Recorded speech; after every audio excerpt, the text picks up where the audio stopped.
My name is Dr. David Winslow, and I'm going to describe to you a therapy that we use to help circulatory conditions. It's an oxidative therapy. We're talking about improving conditions that typically our mainstream medicine would use bypass surgery for, or stenting, balloon angioplasty and stenting in the case of the heart. What the first thing you have to understand about this condition is what is actually causing the blockage, what you've heard called plaque in the past, and what most people believe or tend to believe is a cholesterol plug, for lack of a better term. All you ever hear about is lowering cholesterol levels to help your blood flow. What actually is blocking an artery when they bypass or stent it is a tumor. It's a smooth muscle tumor. The wall of the artery is a specialized kind of muscle, so it can constrict and dilate, called smooth muscle. And it is lined by a single layer of cells called endothelium. And anytime this endothelium is damaged, it kicks into this tumor mode, so to speak, what they call hyperplasia. So you get smooth muscle hyperplasia, which is the wall of the artery actually growing into where the blood should be flowing, and this is what blocks the artery. The therapy we use, or that we are talking about here, employs something called a porphyrin. The actual trade name is Visudyne. What that is pharmaceutical grade chlorophyll. These tumors, these atheromas, are highly fatty.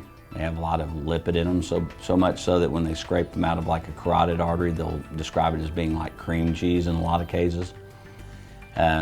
So when you put this chlorophyll substance into the blood, it's lipophilic, which means it likes fat. And as it's flowing through your bloodstream, when it comes across one of these atheromas, it draws up into that area and parks, for lack of a better term. Once it's sitting in the atheroma, it starts generating something called superoxide, which is a free radical of oxygen. And many people listening to this might have heard that free radicals are bad for you. Well, they're very bad for the tumor. They actually kill the atheroma. The way it dies is important. It's called apoptosis. That's what they call programmed cellular death. It's the way cells die in your body every day. The reason that's important, as opposed to something like necrosis or rotting gangrene pus, with apoptosis, your body has the mechanisms to clean up the mess as the tumor dies.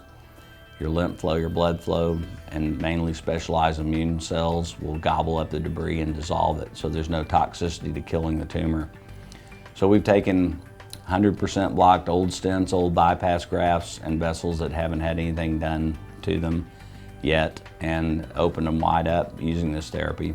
Typically, when somebody's taking nitro under their tongue for angina, chest pain from blockage in the heart, after about 5 of these IVs, they no longer need their nitro, which is a good way of telling that it's actually working. One of the laws of blood flowing through a closed circuit of hoses is that you can increase the diameter of the hose by 1/16, and you're doubling the blood flow through there, so it doesn't take a whole lot of, you don't have to kill a whole lot of tumor to actually double the blood flow through the vessel. You start doubling blood flow, and a lot of things like angina will go away.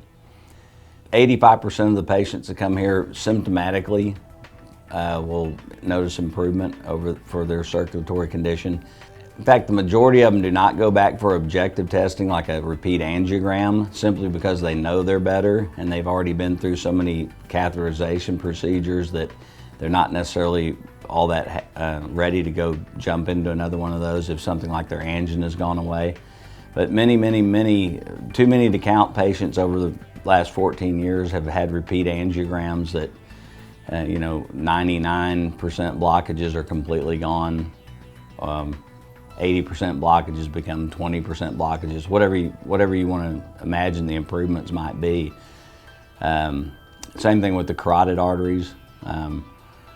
And Doppler studies in the legs, whatever thing, objective testing that they can go through for the different vascular conditions. We've had objective tests that showed that they had improved, or the condition was completely gone. But to tell you exact percentages of that on all the people that I treat is difficult, because so many of them don't even go back for that testing because they know they're better just from their symptoms getting better. And I'm talking about going in there through with an IV therapy and getting rid of the plaque, not just controlling blood pressure, controlling cholesterol, and nutritionally treating them and things like this. I'm talking about going in there and intervening and getting rid of the problem. Well, there's just no comparison between that and having the surgery done. I mean, anybody that's thinking about having the bypass surgery, get yourself a film or pull it up on YouTube or something and watch what they do when they do a bypass surgery.